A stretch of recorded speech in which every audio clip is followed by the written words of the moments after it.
Dear friends, ఈరోజు మనం తల్లికి వందనం అనే కార్యక్రమం గురించి కొంచెం డీటెయిల్గా తెలుసుకుందాము. అయితే ఈ గవర్నమెంట్ కొత్తగా ఏర్పడినటువంటి గవర్నమెంట్లో ఇచ్చినటువంటి మేనిఫెస్టోలో ఇచ్చినటువంటి ఒక అంశంగా దీన్ని చెప్పుకోవచ్చు. తల్లికి వందనం అనేది గత ప్రభుత్వం ఏర్పాటు చేసినటువంటి అమ్మఒడికి స్థానాన ఉంటుంది. అయితే అమ్మఒడికి తల్లికి వందనానికి గల తేడా ఏంటంటే, అమ్మఒడి అనేది మన ఇంట్లో ఉన్నటువంటి పిల్లలు ఎంతమంది చదువుతున్నా కానీ ఒక్కరికి మాత్రమే సంవత్సరానికి 15,000 చొప్పున తల్లి యొక్క ఖాతాలో జమ అయ్యేది.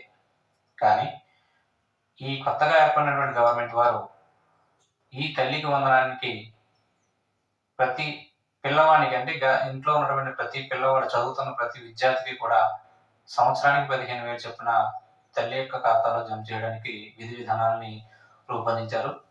అందులో భాగంగా జూలై 9వ తారీఖున విద్యాశాఖ ముఖ్య కార్యదర్శి అయినటువంటి శ్రీ కోన శశిధర్ గారు ఒక జీవో నెంబర్ 29ని రిలీజ్ చేయడం జరిగింది.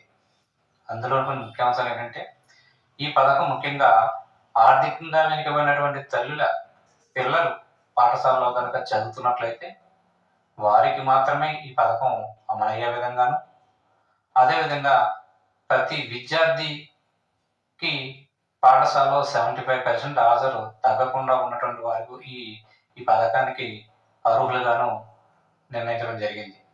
అయితే ఈ పథకం తల్లుల యొక్క ఖాతాలకు జమ చేయడం జరుగుతుంది. దీనికి గాను ప్రతి తల్లి కూడా తన యొక్క అకౌంట్ నెంబర్ని ఆధార్ వెరిఫికేషన్ చేసుకోవాల్సి ఉంటుంది.